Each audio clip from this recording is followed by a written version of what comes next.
Hello everyone, welcome to Spark Up classes. This is Suman Yadav. UP NEET counselling से related बहुत सारे लोगों को कंफ्यूजन है कि कॉलेज रिपोर्टिंग कैसे करनी है, कहां करनी है, नोडल सेंटर का क्या रोल है, डिमांड ड्राफ्ट कितने का बनवाना है, किसके नाम से बनवाना है। ये 5 तरह के डाउट बहुत ज्यादा सामने आ रहे हैं, तो इस चीज को लेकर मैं आपको पूरा क्लैरिफिकेशन देती हूँ for government college as well as for private college. ध्यान से देखिए, समझिए।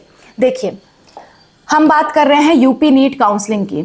यूपी नीट काउंसलिंग, जिन लोगों को कॉलेज मिला है सिर्फ उनके लिए बात हो रही है। जिनको कॉलेज नहीं मिला है वो एक बार ये वीडियो देख लें, उनका सॉल्यूशन उनको मिल जाएगा। जिनको कॉलेज मिला है हम सिर्फ उनकी बात कर रहे हैं जिनको सीट अलॉट हुई है। सीट अलॉट हुई है तो सबसे पहला आपको काम ये करना है कि ऑफिशियल वेबसाइट पे लॉगिन करके अपना अलॉटमेंट लेटर आपको डाउनलोड करना है। ठीक है, आपको क्या करना है, अपना अलॉटमेंट लेटर डाउनलोड करना है। अलॉटमेंट लेटर, अलॉटमेंट लेटर आपको डाउनलोड करना है और चेक करना है कि आपको कौन सा कॉलेज मिला। अगर आपको गवर्नमेंट कॉलेज मिला है तो जो आपको गवर्नमेंट कॉलेज मिला है 99% चांस यही है कि आपको उसी में रिपोर्ट करना है। रिपोर्ट करना है। और अलॉटमेंट लेटर के नीचे नोडल सेंटर देख लीजिएगा। जो नोडल सेंटर है, नोडल सेंटर पे ही आपको जाना है, कॉलेज पे जाने की जरूरत नहीं है, नोडल सेंटर पे जाना है। और गवर्नमेंट कॉलेज के केस में जो गवर्नमेंट कॉलेज मिला होता है वही उनका नोडल सेंटर होता है 99% केसेस में। कुछ केसेस में अलग हो सकता है, वो आप अपना जब अलॉटमेंट लेटर डाउनलोड करेंगे ना तो उसमें आप नोडल सेंटर साफ साफ लिखा हुआ देख सकते हैं, वहीं पे आपको जाना है। क्या क्या लेके जाना है, क्या क्या करना है, सब कुछ बता रही हूँ, ध्यान से सुनिए। इसके बाद बात करते हैं प्राइवेट कॉलेज की। प्राइवेट कॉलेज की बात करें तो प्राइवेट कॉलेज वालों को प्राइवेट कॉलेज पे नहीं रिपोर्टिंग करनी है, उनको जाना है उनके नोडल सेंटर पे। और ये नोडल सेंटर अगेन आपके सीट अलॉटमेंट लेटर पे जो लिखा हुआ है उसी पे जाना है। फॉर्म भरते वक्त आपने नोडल सेंटर चूज किया था, कोई जरूरी नहीं है कि वही नोडल सेंटर आपको मिले, आपको दूसरा नोडल सेंटर दिया जा सकता है। इसलिए जो आपका सीट अलॉटमेंट लेटर है उसमें जो नोडल सेंटर लिखा हुआ है उस नोडल सेंटर पे जाइएगा। ठीक है, वही नोडल सेंटर पे आपको जाना है। फॉर्म भरते वक्त क्या अपलोड किया था इससे कोई मतलब नहीं है, जो सीट अलॉटमेंट लेटर में लिखा हुआ है उस नोडल सेंटर पे आपको विजिट करना है। ठीक है, तो प्राइवेट कॉलेज वाले ध्यान रखें कि उनको अपने कॉलेज पे नहीं जाना है, उनको कहाँ जाना है, नोडल सेंटर, जो कि एक गवर्नमेंट कॉलेज होगा। एक गवर्नमेंट कॉलेज को ही नोडल सेंटर बनाया जाता है, प्राइवेट कॉलेज को नोडल सेंटर नहीं बनाया जाता ताकि कोई लापरवाहियां ना बरती जाए।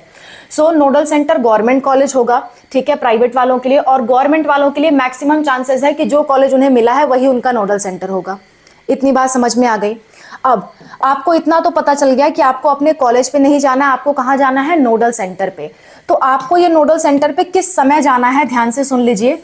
18 तारीख से 18 अगस्त से 26 अगस्त के बीच में आपको जाना है।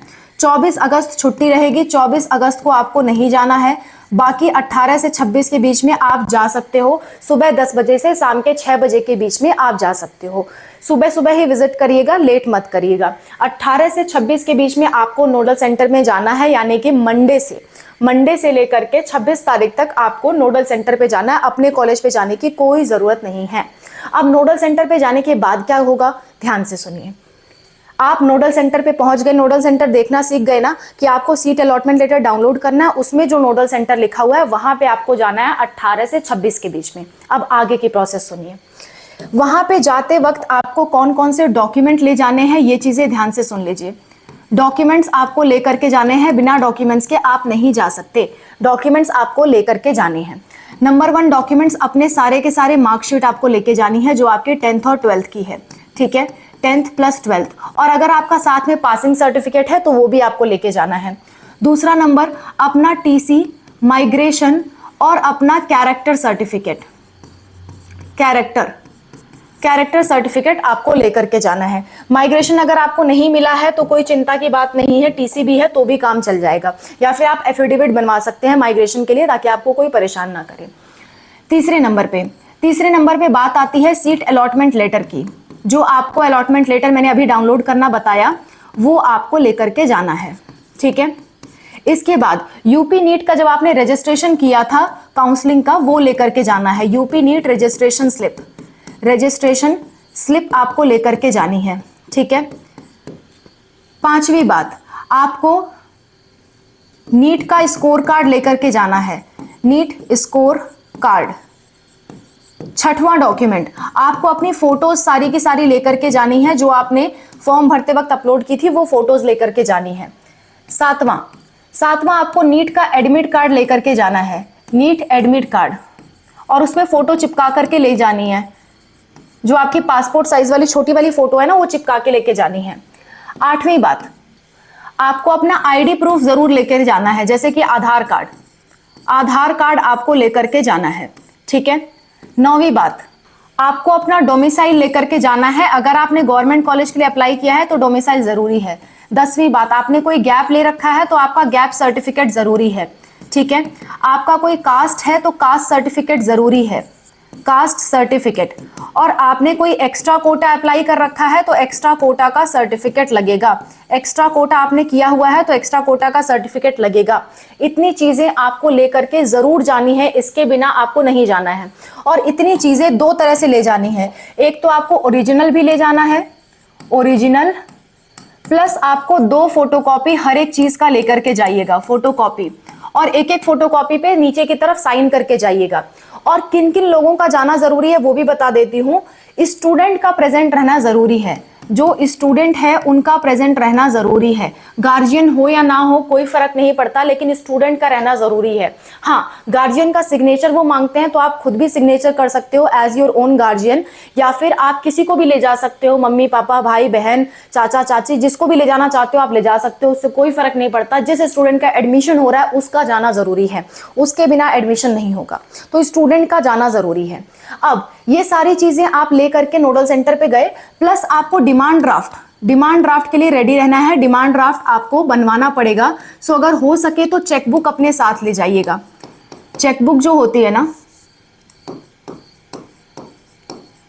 चेकबुक जो होती है वो अपने साथ ले जाइएगा, क्योंकि डिमांड ड्राफ्ट जितने का वो बनवाएंगे, आप चेकबुक आपके पास रहेगी, बैंक को आप देंगे तो बहुत जल्दी आपका डिमांड ड्राफ्ट बन जाएगा, ठीक है। इतनी बात समझ में आती है। इसके बाद आगे की बात कर लेते हैं।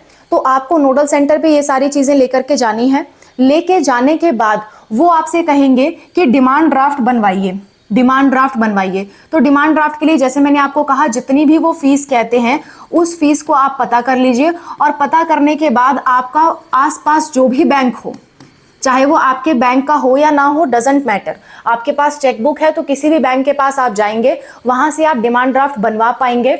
1 से 2 घंटे का समय लगता है, लेकिन कुछ बैंक वाले हो सकते हैं एक पूरा दिन लगा दें, तो अपना टाइम लेकर के जाइएगा, ठीक है।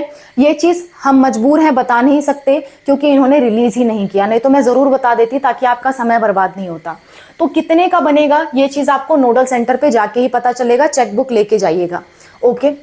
अगली बात, आपको जब आपका एडमिशन होगा तो आपसे बॉन्ड साइन कराया जाएगा, आपसे ना बॉन्ड साइन कराया जाएगा। बॉन्ड फीस के रूप में भी होता है, प्लस बॉन्ड जो है सर्विस के रूप में भी होता है।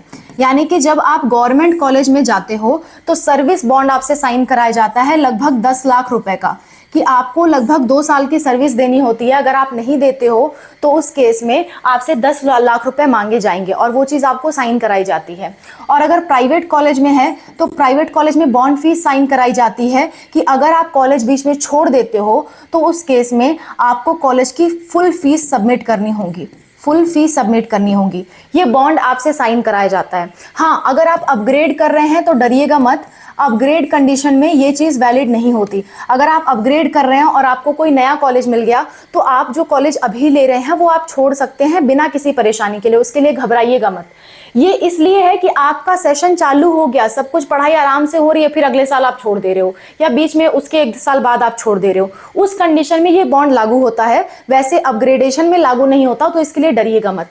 तो बॉन्ड और सर्विस चार्ज के लिए आपसे साइन करवाया जाएगा स्टैम्प पेपर पे, और ये स्टैम्प पेपर बनवाने के लिए आपको वकील के पास जाना पड़ सकता है, किसी भी आसपास के कोर्ट या वकील के पास जाना पड़ेगा।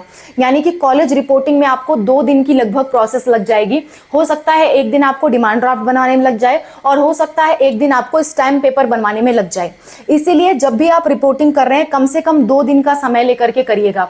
ऐसा मत करिएगा कि आखिरी दिन आप रिपोर्टिंग के लिए जा रहे हैं, ऐसा मत करिए। कहने का ये मतलब है कि 18 से जब आपकी रिपोर्टिंग स्टार्ट है तो कम से कम 19, 20 या 21 तक कम से कम आप अपने नोडल सेंटर पे चले जाइएगा, ताकि आप आगे की प्रोसेस आसानी से कर सके। 2 दिन जरूर आपको लग सकते हैं, तो सतर्कता के साथ जाइए, समय रहते जाइए। अगर आप समय रहते एडमिशन नहीं करवाते हैं, ये सारी चीजें नहीं प्रोसेस करते हैं, तो आपकी गलती मानी जाएगी और आपकी सीट हाथ से चली जाएगी, और हो सकता है आपकी सिक्योरिटी मनी भी काट ली जाए, क्योंकि आपने रिपोर्टिंग नहीं किया, और रिपोर्टिंग करने के लिए आप गए हुए थे, एक्सेप्ट किया हुआ था कॉलेज, स्टिल आपने रिपोर्टिंग नहीं किया, तो हो सकता है आपके पैसे काट लिए जाए।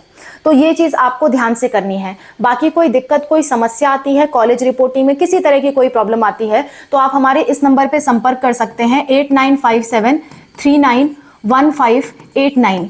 ये हमारा व्हाट्सअप नंबर है, इस पे आप व्हाट्सअप मैसेज करिए, ठीक है, व्हाट्सअप मैसेज करिए, हम आपको QR कोड भेजेंगे, आप 200 का पेमेंट दे करके कॉल अरेंज करवा सकते हैं। अगर बहुत अर्जेंट डाउट है और इसी चीज से रिलेटेड डाउट है, तो आप मेंशन कर दीजिएगा urgent UP NEET college reporting, UP NEET college reporting, ठीक है, कॉलेज रिपोर्टिंग। ये चीज आप मुझे मैसेज कर देंगे तो मैं जल्द से जल्द, जितना जल्दी हो सकेगा उतना जल्दी पेमेंट के बाद आपकी कॉल अरेंज करूंगी। लेकिन ध्यान रखिएगा, पेमेंट के बाद ही कॉल अरेंज हो पाएगी, आपके मैसेजेस मेरे तक पेमेंट के बाद ही आते हैं। सो पेमेंट करने के बाद अगर आपका इस चीज से रिलेटेड डाउट है तो आप ये मैसेज करेंगे, तो जितना जल्दी से जल्दी हो सकेगा मैं आपकी कॉल अरेंज करूंगी। Okay, so that's all about the video. किसी तरह की कोई समस्या आएगी जरूर बताइएगा, कमेंट के थ्रू, वीडियो के थ्रू और कॉल्स के थ्रू, हम हर तरीके से आपकी हेल्प के लिए तैयार हैं। Thank you for watching. Wish you all the best for your college reporting. Bye. Take care.